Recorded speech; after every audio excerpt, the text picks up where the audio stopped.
Selamat pagi Pak Johan, perkenalkan kami dari kelompok 1 ingin mempresentasikan hasil dari laporan yang telah kami selesaikan mengenai membuat aplikasi prototipe yang bertemakan anti kekerasan seksual yang bernama Regisa.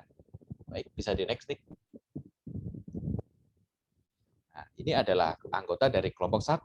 Yang pertama adalah Nicholas Wandi Wijaya, kemudian Agim Dimastian, selanjutnya adalah Jericho Alexander Gunawan, dan saya sendiri Renal Adiatma.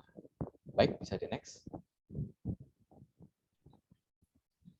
Nah, pada laporan ini kami akan mempresentasikan dari bab 1 yaitu pendahuluan, bab 2 latar belakang, bab 3 metode penelitian, bab 4 analisa dan hasil, serta bab 5 kesimpulan dan saran.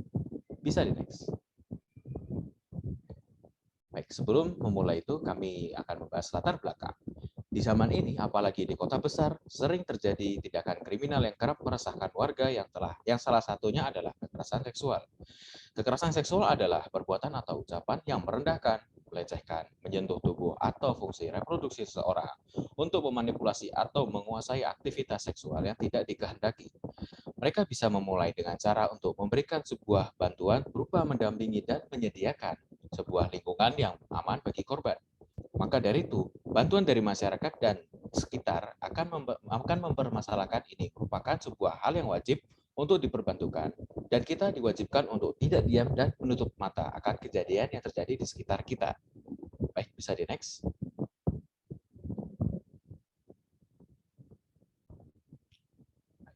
Sekarang kita masuk ke tujuan dan manfaat dari aplikasi prototipe Regisa.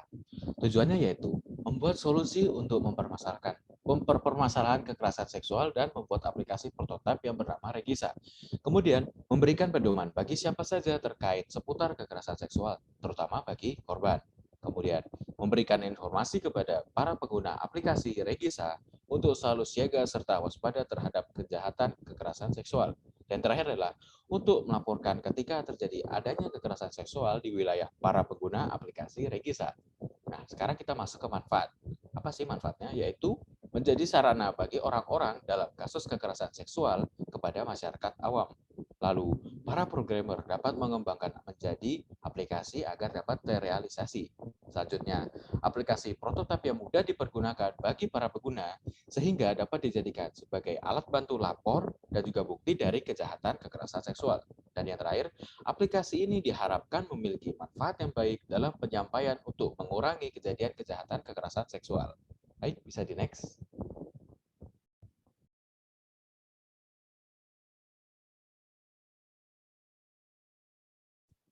Oke, sekarang kita masuk ke landasan teori. Menurut penjelasan dari website Kemendikbud mengenai apa itu kekerasan seksual, dijelaskan bahwa setiap perbuatan yang bersifat merendahkan, menghina, melecehkan, dan atau menyerang tubuh dan atau fungsi reproduksi seseorang. Kejahatan itu dapat terjadi dikarenakan akibat dari ketimpangan relasi, kuasa, dan atau gender yang mengakibatkan penderitaan secara psikis dan atau fisik. Seiring dengan bergantinya tahun, kejadian kejahatan dan kekerasan seksual belum juga terlihat penurunan yang drastis, baik dari segi anak-anak, remaja, hingga orang dewasa.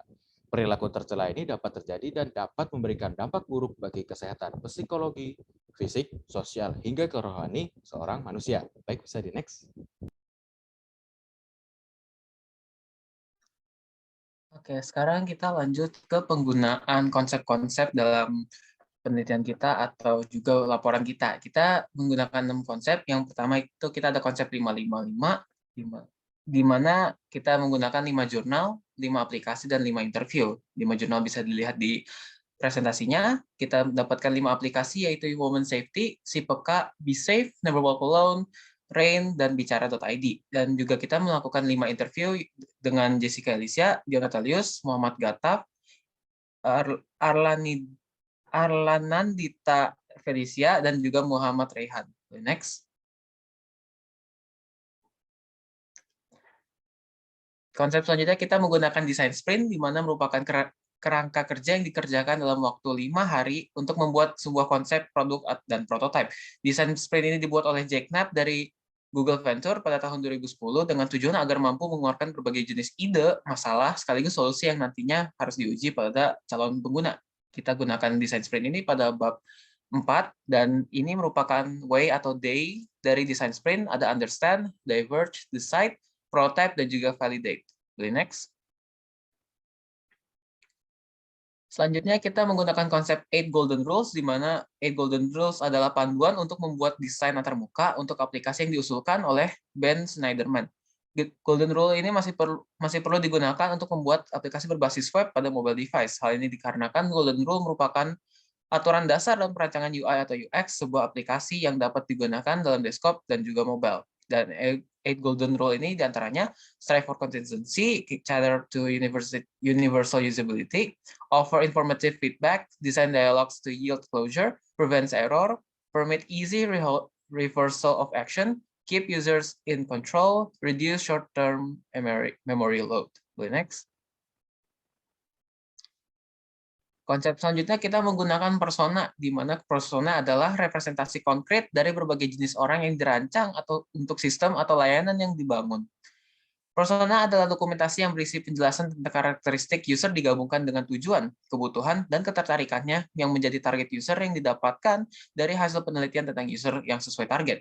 Istilah persona diperkenalkan pertama kali oleh Alan Cooper yang menggunakan persona dalam perancangan interaksi secara praktis untuk menghasilkan produk high-tech. Boleh next. Konsep selanjutnya kita menggunakan Google Material You, di mana merupakan software desain dari Google untuk membantu pengalaman pengguna digital berkualitas tinggi untuk Android, iOS, Flutter, dan web. Para pengguna nantinya dapat mengubah tampilan OS Android dengan sejumlah warna yang telah disediakan. Boleh next. Kita ada konsep MBTI, di mana MBTI atau Myers-Briggs Type Indicator adalah salah satu tes yang dirancang untuk mengetahui gambaran umum kepribadian, kekuatan, dan preferensi seseorang. Tes MBTI ini dirancang dan dikembangkan berdasarkan tes teori kepribadian Carl Jung oleh psikolog bernama Isabel Myers dan ibunya, Catherine Briggs, pada tahun 1940-an. Nah, skala MBTI ini dihitung dari 4 jenis, yaitu extroversion dan juga introversion, sensing dan intuition, thinking dan feeling, judging dan perceiving. Boleh next. Nah, dari konsep-konsep sebelumnya, kita akhirnya mendapatkan penelitian terlebih dahulu. Kita mendapatkan dari 5 jurnal, yaitu kekerasan seksual pada anak di Kabupaten Karawang, kekerasan seksual yang terkaitan sebagai faktor pemicu generalized anxiety disorder, pelecehan seksual pada laki-laki dan perspektif masyarakat terhadap maskulinitas. Lalu ada juga mengedukasi masyarakat tentang kekerasan seksual terhadap perempuan dan anak, dan memberi bantuan terhadap masyarakat yang terkena COVID-19 di wilayah setempat. Dan yang terakhir, faktor-faktor yang mempengaruhi kejadian kekerasan seksual terhadap siswa di SMA Muhammadiyah Kota Bogor. Next.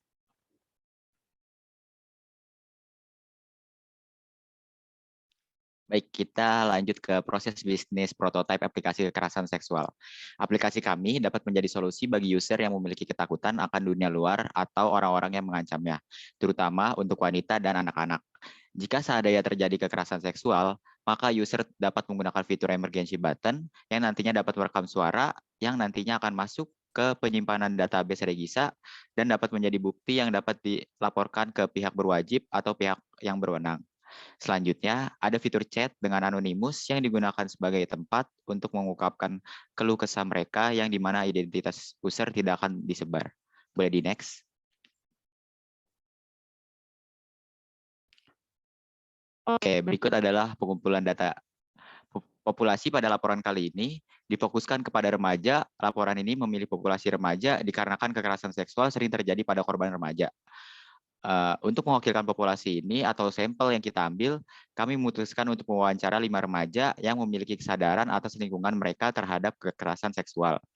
Teknik atau metode pengumpulan yang kami lakukan pada laporan ini adalah menggunakan wawancara. Kami sebagai pembuat aplikasi ingin menanyakan beberapa hal yang berkaitan dengan kekerasan seksual. Di pojok kiri ini adalah soal-soal pertanyaan yang kami tanyakan kepada remaja tersebut. Yang pertama itu ada apa itu kekerasan seksual, yang kedua apa saja yang termasuk sebagai kekerasan seksual, yang ketiga menurut kamu bagaimana cara mencegah kekerasan seksual, Dan yang keempat, apakah menurut kamu aplikasi anti kekerasan seksual dapat membantu mencegah terjadinya peristiwa kekerasan seksual? Dan yang terakhir, fitur apa saja yang harus dimasukkan ke dalam aplikasi tersebut? Boleh di next.